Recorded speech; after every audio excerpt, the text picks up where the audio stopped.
Présentez-vous en bref. Bonjour, j'ai 43 ans, je m'appelle Clarisse Ben Saïd et je suis enseignante de français au lycée Charcot. Si vous pouvez parler de votre métier en 4 mots, que diriez-vous? Énergie, connaissance, bienveillance et soleil. Quel est votre parcours scolaire et professionnel? Alors, j'ai commencé à travailler très jeune. J'ai d'abord fait des remplacements au lycée. Ça fait maintenant 20 ans que j'enseigne. J'ai enseigné les années passées dans un collège parisien et en même temps à l'université de Paris-Est. Pourquoi avez-vous choisi d'enseigner à Charcot? Parce que j'avais envie de connaître le Maroc et que je suis tombée amoureuse de cette petite ville d'El Jadida et de son lycée tellement dynamique et sympathique. Quel est votre livre préféré? Mon livre préféré, c'est une question difficile. Il y a beaucoup de livres que j'aime. J'aime les classiques, mais en même temps, j'ai aussi beaucoup de plaisir à découvrir la littérature contemporaine. J'ai longtemps travaillé sur la littérature du 19e siècle. J'aimais beaucoup Flaubert. Et puis aujourd'hui, je me tourne vers des auteurs aussi de la francophonie marocaine. Selon vous, quelle est la meilleure façon pour qu'un élève surmonte ses difficultés en français? Je vais dire des choses que beaucoup de professeurs disent. Je pense que quand il aime lire, souvent il commence à aimer écrire et tout se fait finalement dans le plaisir.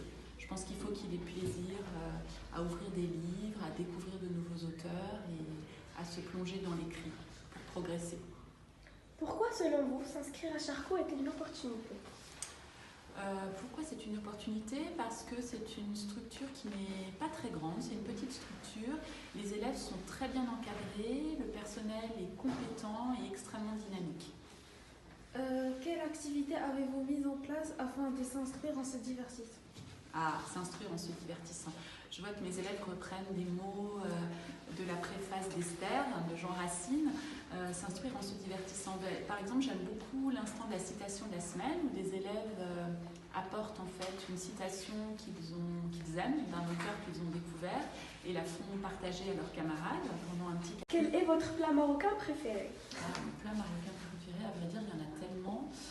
Évidemment, j'aime beaucoup le couscous, j'aime aussi beaucoup le tagine au coin. Qu'est-ce que j'aime encore? J'adore les salades marocaines, j'adore le poivron, donc toutes les salades à base de poivron. Je pourrais parler de ça pendant assez longtemps, à vrai dire. Enfin, quel message souhaitez-vous passer aux élèves? Quel message je souhaiterais passer aux élèves? Qu'ils gardent leur énergie, cette énergie qui est propre à l'adolescence et qu'ils la gardent dans leur vie d'adulte.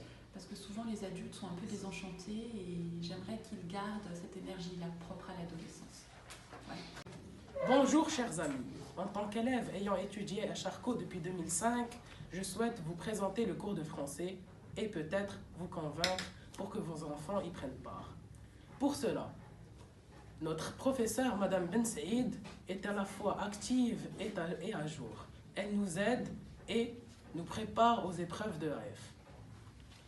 Elle a eu l'ingénieuse idée de nous faire réaliser un spot publicitaire à la fois drôle et instructif sur la maison de Saint-Cyr. Sur ce, je vous présente un interview réalisé par Anas Bouzinbi et Sami Ben Meslout. Bonjour, monsieur Anas. Bonjour Sami, comment allez-vous? Très bien. Excellent. J'ai quelques questions concernant la classe de Madame Ben Saïd. Oui, je vous les poser. Allez-y, il n'y a pas de problème. Très bien. Pour commencer, pour toi, la manière d'enseigner ou de transmettre l'enseignement est-elle correcte? Pour moi, le cours de Madame Ben Saïd est plus qu'excellent. On peut remarquer qu'elle nous fait tous participer afin de ne pas avoir de problème en français. Elle nous prépare aux EAF quelques années avant, afin que nous n'ayons aucun problème et que nous gagnions du temps pour l'année prochaine.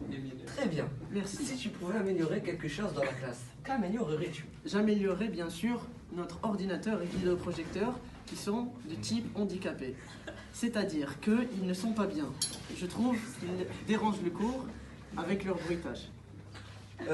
Penses-tu que les cours de Madame Ben Saïd ont eu un impact sur ton niveau de français? Oui, parce que avec Madame Ben Saïd, j'ai pu faire des commentaires littéraires et j'ai pu voir qu'est-ce que c'est le fond d'un texte, alors qu'avant, je n'arrivais pas. Et tout cela en moins de quelques mois. C'est exceptionnellement bien. Et que penses-tu de l'ambiance des élèves en classe? Sont-ils calmes? La plupart sont bien, sauf des personnes dont je ne vais pas citer le nom, comme Karim Yagou, Reda Mekor, Ayman Derali, Sami Ben Meslout, Yazid et le reste de la classe. À part la classe, elle est plutôt bien. Mais je trouve que l'attitude des élèves est exceptionnellement bien. Très bien, merci monsieur. De rien. Bon,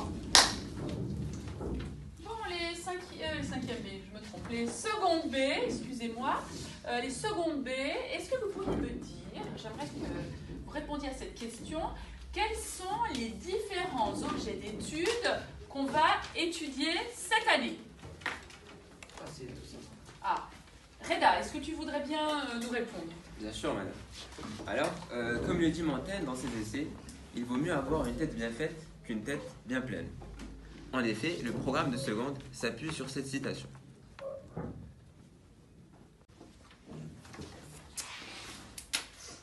Karim, peux-tu m'en dire plus? Oui. Alors, peut-être en parlant du premier objet d'étude qui s'intitule la tragédie, la comédie et le classicisme. Bon, tout est dans le nom. On va parler de comédie satirique, ainsi que de tragédie et des différents héros de la tragédie grecque, comme Antigone par exemple. Oh, j'aimerais bien entendre parler du 3e objet d'étude. Mais oui, Yazid. Alors madame, c'est tout simple. Le 3e objet d'étude traite du réalisme et du naturalisme au 19e siècle. Oh, mais c'est parfait cette réponse. Merci. Nous aimerions entendre parler du 4e objet d'étude. Y a-t-il des élèves qui sont... Oui, madame. Ah, Reda. Alors, finalement, le dernier objet d'étude se base sur la poésie romantique et symboliste et de la révolution surréaliste. Les épreuves anticipées de français, plus communément appelées EAF, sont un examen passé en fin d'année de première. Elles sont composées de 2 épreuves. L'épreuve écrite, qui durera 4 heures, et qui est constituée de 2 parties. Premièrement, il faudra durant l'année étudier un ensemble de textes de maximum 3 pages, sur lesquels on aura 1 ou 2 questions de corpus concernant l'un des textes. Puis on aura le choix entre le commentaire littéraire qu'on a commencé à travailler cette année avec Madame Ben Saïd, ou une dissertation ou une écriture d'invention. Cela ne change pas tellement du brevet, dans lequel on a le choix entre une dissertation ou une écriture d'invention. L'épreuve orale qui, quant à elle, dure 20 minutes et 30 minutes de préparation. Et le but de cette épreuve, c'est d'évaluer la capacité du candidat et mobiliser ses connaissances. Le déroulement de cette épreuve est constitué de 2 parties. Chacune 10 minutes est précédée d'un temps de préparation et d'un candidat rempli. Et le candidat remplit la fiche d'évaluation environ 10 minutes. Cette épreuve est composée de 2 parties. Dans la première, on a le choix de l'extrait, longueur de l'extrait et l'exposé du candidat. Et dans la deuxième partie, on a l'objectif de l'entretien et la conduite de l'entretien. Les élèves de seconde ont décidé de vous présenter un film spécialement fait par eux-mêmes pour vous présenter l'enseignement du français à l'école Jean-Baptiste Charcot avec notre cher professeur Madame Bessel. Bonjour.